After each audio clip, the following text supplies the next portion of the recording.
Kailangang buksan ang isipan. Sa science o agham, tayo na sa sineskwela. Tuklasin natin ang siyensya. Buksan ang pag-iisip. Tayo'y likas na scientist. Tayo na sa sineskwela. Tuklasin natin ang siyensya.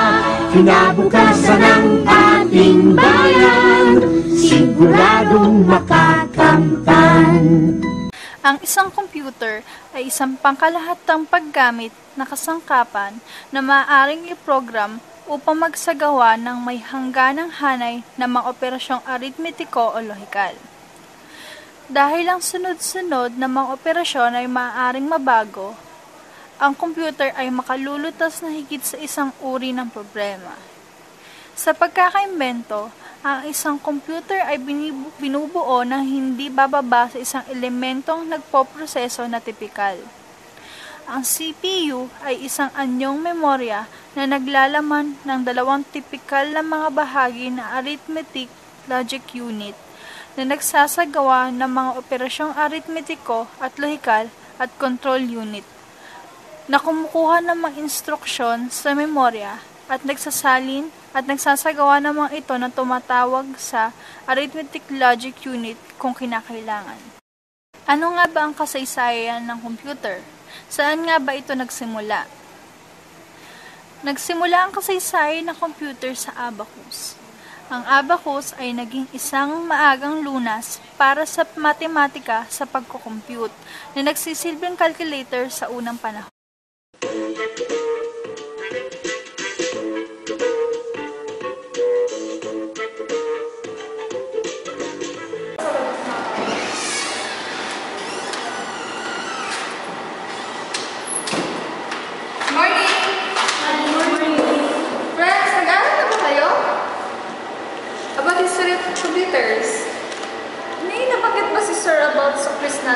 Last meeting.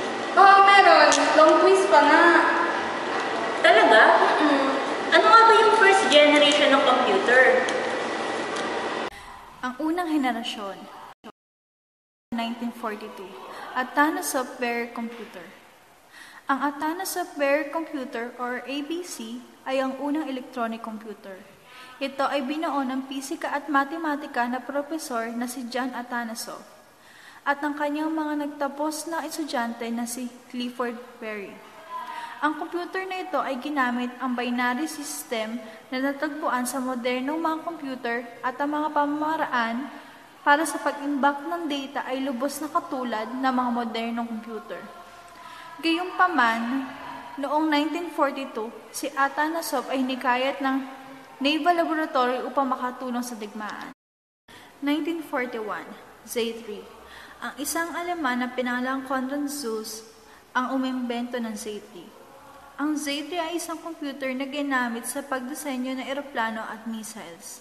Ito ang unang program control ng processor. 1943, Colossus. Colossus ay isang computer na particular na dinisenyo para sa mga code breaking. Ito ay ginamit ng mga British sa panahon na ikalawang digmaang pandaigdig, 1943 to 1946. ENIAC, or ang Electronic Numerical Integrator and Calculator, ay ang kauna-unahang electronic digital na computer. Ito ay inimbento ni John W. Mauchly at J. Presper Eckert. 1951, UNIVAC. Ang UNIVAC or ang Universal Automatic Computer ay binuo sa taong 1951 nila John Mauchly at J. Presper Eckert. Ito ay sa commercial na data processing computer at sa pangkalatan ay pagbibili sa mga pamahalaan o iba pang mga commercial na negosyo tulad na sa Estados Unidos na Census Bureau. 1953, IBM 701. Ang IBM 701 ay ang unang electrical computer. Sa 3 taon, 19 na ng mga machine ang naibenta. 1954, IBM 650. Ang IBM 650 ay ang unang mass-produced computer. Ang 650 ay ginawa para sa paggamit ng magnetic drums na pinapayagan para sa mabilis na access sa nakaimbak na material. Ang unang machine na binuo gamit ang teknolohiyang ito ay isamang transistor sa Bell Laboratory sa 1954 at TX0 sa MIT ng Lincoln Laboratory. Ang index na nagre-register ay dinisenyo para sa pagkontrol ng mga loop para sa mga pagkulkula batay sa tunay na mga numero. Ang isang high programming language ay pinakilala at isinama ang mga Fortran, Algol at COBOL. Yung first generation. Yung pala yung first generation ng computers. Absent kasi ako nung nakaraan, kaya hindi ko alam. Oo nga, parang may sakit ka ng time na yun. Ganun ba? Hindi, explain na lang natin sa kanya lahat ng generations. Doon na tayo sa second generation. Okay.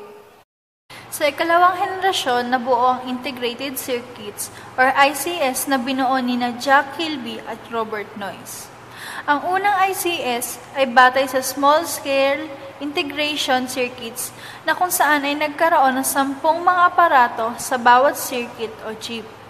At lumaki sa paggamit ng medium-scale integrated circuits na kung saan ay nagkaroon ng 100 na mga aparato sa bawat chip.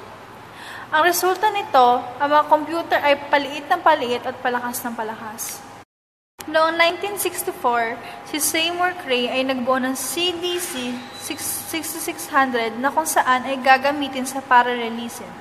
Sa pamamagitan ng paggamit ng 10 hiwalay na functional unit na maaaring gumana ng sabay-sabay at 32 independent memory, ang CDC 6600 ay nagawa upang matamo isang pagtutuos ng 1,000,000 mga lumulutang na mga magpapatakbo ng punto sa bawat segundo o Mbps. Pagkalipas ng 5 taon, ang CDC 7600 ay inilabas. Sa Cambridge University of London ay nabuo ang CPL o Combined Programming Language sa taong 1963. Ayon sa may akda nito, ay isang pagtatangka upang makuha lamang ang mahalagang katangian ng komplikadong at sopistikadong algol. Gayunpaman, tulad ng algol, ang CPL noon ay malaki na may maraming mga tampok na mabuti upang matuto. Large-scale integration at very large-scale integration ay nagbibigay daan para sa paglalagay ng mga milyong-milyong mga electronic na mga bahagi sa isang solong chip. Noong 1972, si Dennis Ritchie ay binuo ang C language mula sa disenyo ng CPL at ni B. Thompson. Pagkatapos ay ginamit ang C language upang magsulat ng isang bersyon ng Unix para sa Disyembre. Ang C language ay isang katanggap-tanggap na ginagamit na programming language sa lahat ng oras.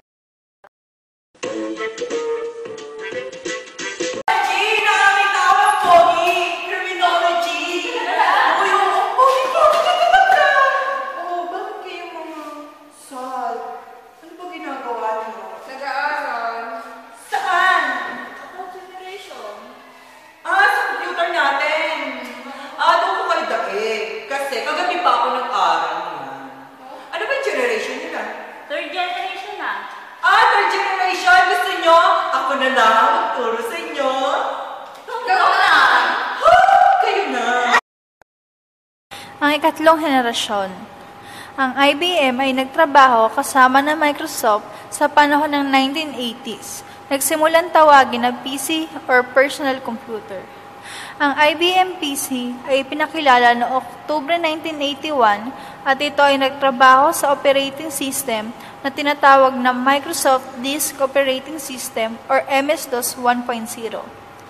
Ang development ng MS-DOS ay nagsimula noong Oktubre 1980 at ang IBM ay nagsimula maghanap sa merkado para sa isang operating system.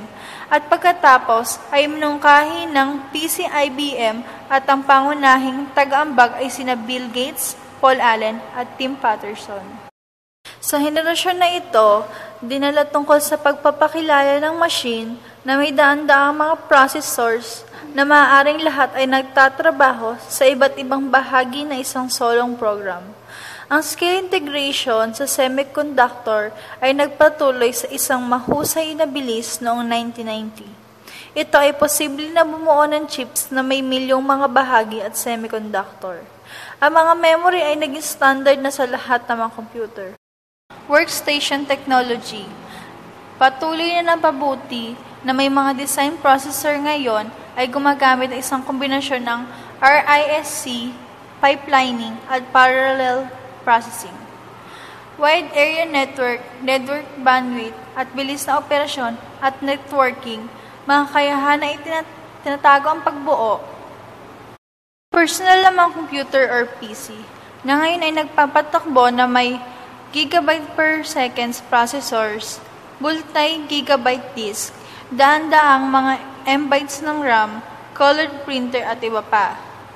Libo-libo mga software ay umiiral na ngayon at ang Microsoft Incorporation ay naging isang pangunahing contributor.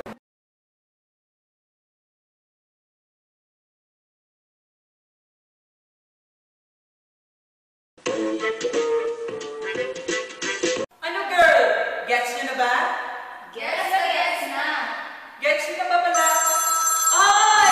Well na! Tara na! Dismiss na tayo. Go na. Kailangan natin umuwi maaga para magaling ang mother.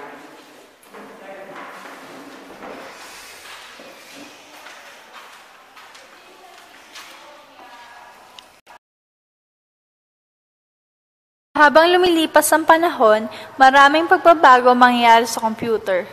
Ano kaya mga halimbawa nito?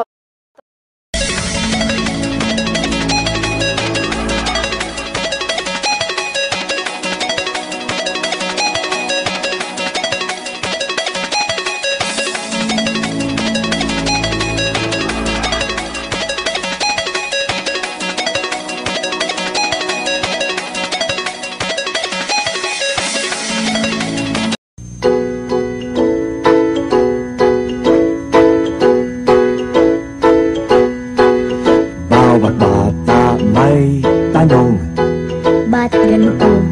Ba't ganon? hayaang buksan ang isipan. Sa science o agham, tayo na sa sineskwela. Tuklasin natin ang siyensya. Buksan ang pag-iisip. Tayo'y likas na scientist. Tayo na sa sineskwela. Tuklasin natin ang siyensya. Kinabukasan ng ating bayan, siguradong makakamtan.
ang siyensya. Daigdig ay sa